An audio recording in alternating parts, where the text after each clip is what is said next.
Photography can be simplified down into the art of capturing light. We learned over and over again that a pillar of crafting images is to capture that light properly. But what if we've been doing it wrong this entire time and it's actually hurting our creativity? This is the exposure paradox. Look at these famous photographs. You've got a delivery.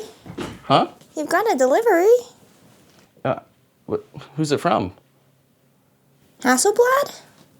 Oh, yeah, you could just leave those on the counter in the kitchen.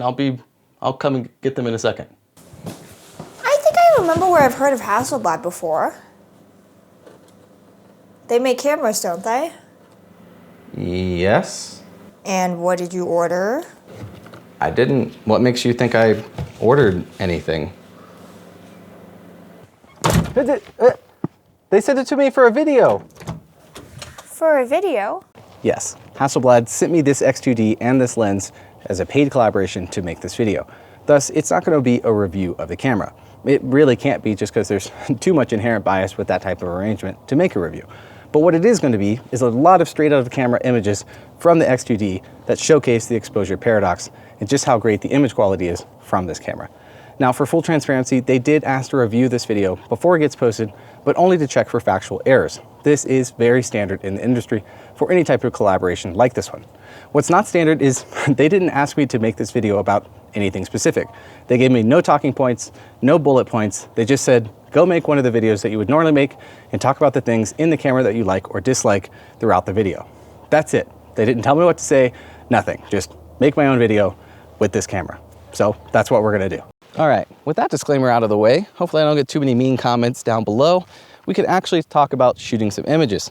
I'm out here in New Mexico. It's like noon o'clock, so the light is super harsh, and we're kind of killing two birds with one stone. I'm out here scouting for when the light is a bit better, but more specifically, I'm actually trying to make some images, but I'm thinking more contrast, more shadows, more textures, rather than ambiance or the type of light that's happening.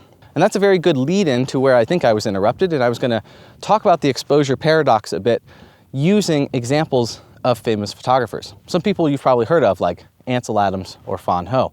If you take their work and you put a histogram on top of it, you're gonna notice that those histograms don't match what we're taught in photography. They don't match correct exposure, and you could probably actually apply this to any photographer that you look up to or that has inspired you.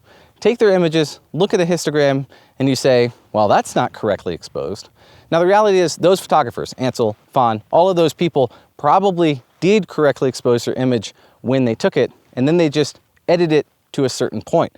And that's really where this came out. When I started shooting with the intention of not editing my photo, trying to get it right in camera, and then present it to you as a fun challenge, I realized that sometimes I want to just completely underexpose my image or overexpose my image depending on the subject or depending on what I'm trying to represent. And this image right here in front of me is a great example. Now, one thing that I've been doing on the Hasselblad specifically is that it's got a bunch of different crop modes on it that are a lot of fun. Most specifically, the X-Pan, which I think is 65 by 24. So a super wide format. And what's great about it is that just like most cameras, when you shoot in a crop mode, it still captures the whole image. You can go and fix your crop or uncrop it if you want to later. But if I'm challenging myself or using the framing to try to take an image with that framing in mind, it's been a lot of fun on this just because there's so many options. And this image that you see in front of me is just this pattern of, well, I think you can see it. You might only be able to see the bottom half, but there's just these lines in the mud here, and it just caught my eye as a very wide shot. So if I shoot with X-Pan, it's gonna capture all the way from here to all the way over here. Now, I don't necessarily know if this crop is good for this particular image, but this is just my first image of the day. It's the first one where I set my backpack down and just took out the camera and tried to make an image. And specifically in this image, I'm overexposing it so that I can have this nice bright white sand and bright white mud that's kind of dried up here and creating that contrast in the image. And instead of thinking, oh, I need to correctly expose this and edit it later, I'm thinking, how do I make this image right in the camera?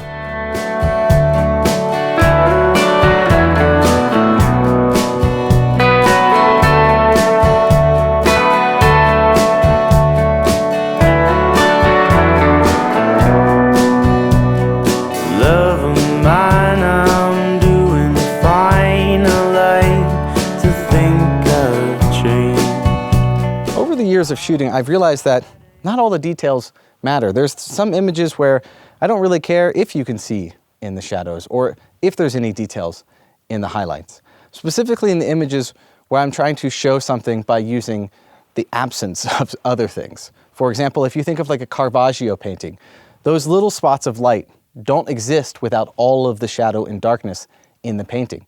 The same could be said in reverse, where if you're taking just like a snowy image and you just want something to show up, the histogram or exposure for that image is going to be completely too bright, except that one dark part of the image is going to represent itself and you're going to be able to see it very easily because all of the negative space around it.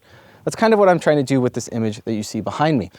Before, I was getting more direct light before I turned this camera on, and this right part of the frame here with this rock had the most direct light. It was the brightest. Plus, I'm shooting down into the shadow areas. But instead of trying to correctly expose everything, which would end up creating too much brightness on this rock, all I cared about was shooting just the brightest part of the rock and letting everything else fall into blackness. Now, because the X2D has such a large dynamic range and there's so much shadow recovery on it, pretty much even if I shot this image and underexposed it too much, I could probably bring out the details of all the shadow areas if I wanted to. You could probably do this on a lot of modern cameras. This one particularly just has an insane amount of dynamic range. But the point is, this is more about the intention of shooting, and it really makes you pay attention to what's important in the image. Instead of just walking up and taking a shot, you're thinking, okay, I need to figure out where the bright parts are, where the dark parts are, and if I can't capture it all in one frame, what is important in the frame. Particularly here, it was the light and all the play of darkness so that that light can really shine through. And I'm going to show you this image, and I'm also going to show you, obviously, many other images in this video. Many of them are going to be unedited, but I'm specifically going to show you this one unedited. And if there's any other images that I end up editing, I'm going to try to have the unedited versions at the end of the video. But I think it's a good mix to see what you can do with the Hasselblad, but also just seeing what I'm talking about, trying to get it right in camera with 0 edits. Out of sight, ain't out of mind. Feels good just the same. Okay, so what you're seeing on your screen right now is straight out of the camera like many of the images in this video. However, it didn't really drive home the point I was trying to make just because the image is still too flat because modern camera sensors capture so much detail and dynamic range. So what I'm going to do is actually decrease the exposure by another half, and you're going to notice up here my histogram shows a very underexposed image, and then I'm just going to bring up the whites by about maybe plus 50 or so. And you're going to notice that this contrast in the image, and right where I want you to see is that bright spot on the rock. You get all the shadows and the contours, and your eye really goes towards that spot. And this is a better representation of what I was seeing in real life, and also what I wanted you to see when I stopped worrying about my histogram or correct exposure and just started worrying about where the important spots of the light are. Mine feels good just the same.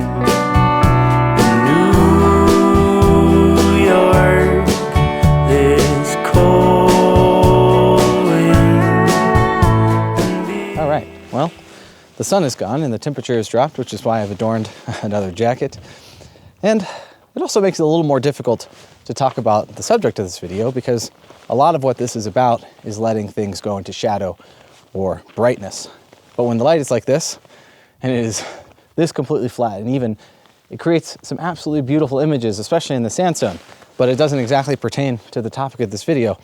We're going to still keep taking some images, but the thing I want to bring home here is that I felt like, after I started trying to shoot things correct in camera, that my idea of perfect exposure or correct exposure was inhibiting and actually restricting my creative ability.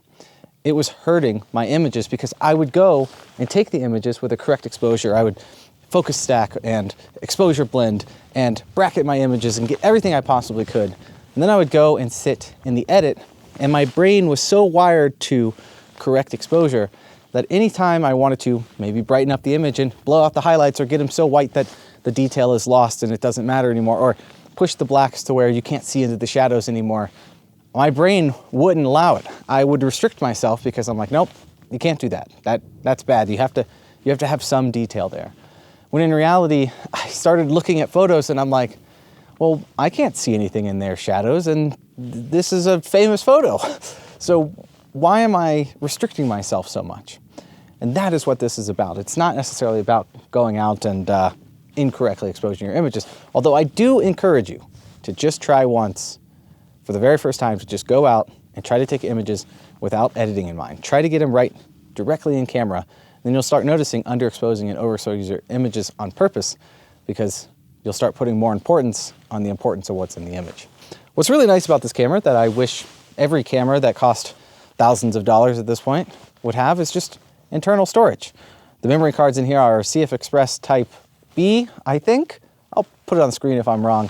And those are very expensive. So the fact that this camera comes with a internal 1 terabyte drive means I'm just out here, no memory card for this thing. Honestly, feels a little bit like I'm breaking the rules again in that way. So, but it's pretty nice having that in here because these files are very large.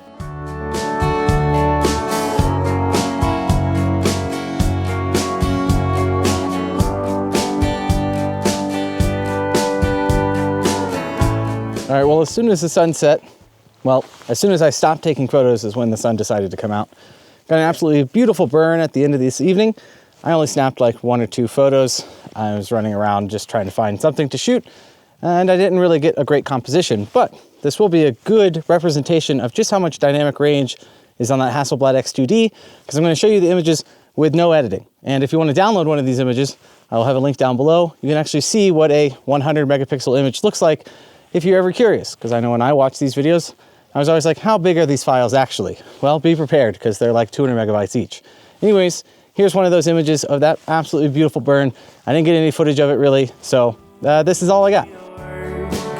This cold wind and big trees are falling.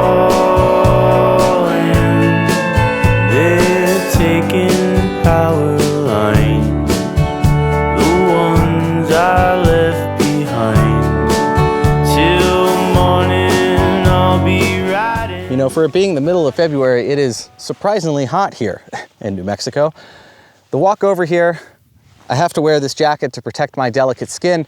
And let's just say the people of Arrakis would be very disappointed with how much water I just shed by sweating in this thing on the way over here. There's basically no wind and no breeze, but the conditions are really, really beautiful here. There's so much contrast and it is very bright. And this is a great spot to talk about overexposing your images, because I think throughout the majority of this video so far, I've kind of underexposed them a bit so that I enhance the light that's happening and darken and make all the shadows black. Well, here, this shot behind me, and just getting this really gorgeous detailed mountains with the layers of the dunes in the background, but I'm purposely overexposing the image.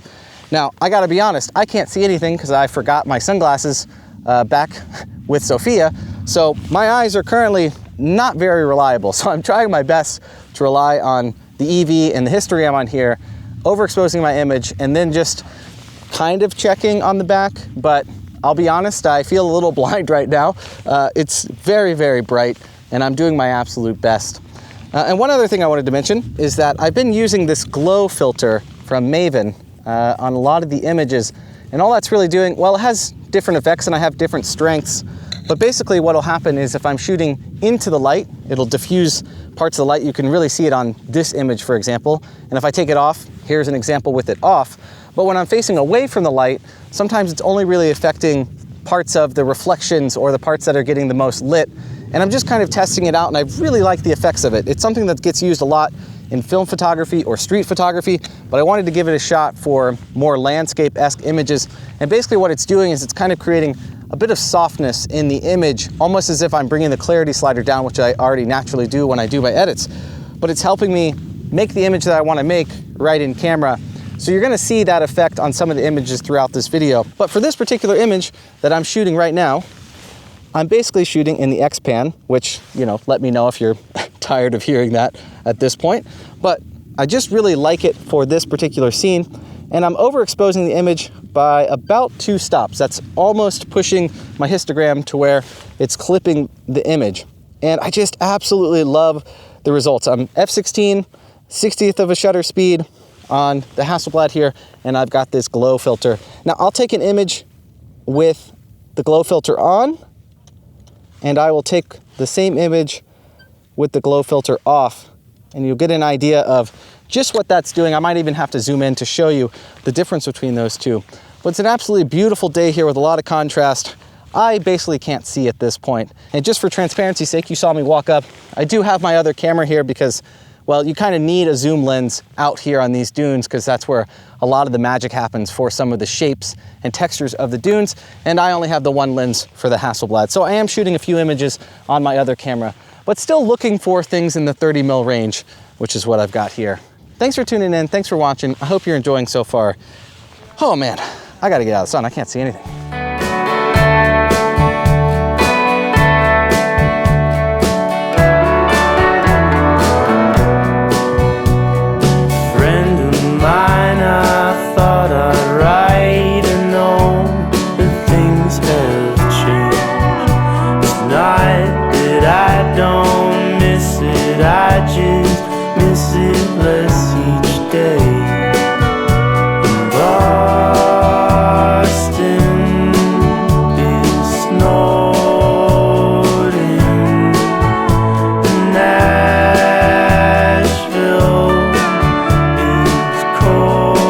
We're getting this absolutely beautiful burn here, and I still got a couple more shots to take during this and blue hour. Then I got to haul butt back to the car.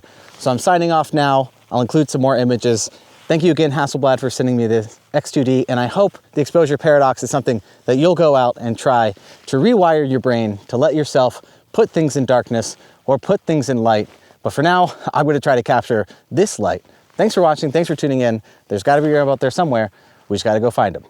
See you later. Here are more images and the unedited images from earlier in the video if you're interested in that. See ya.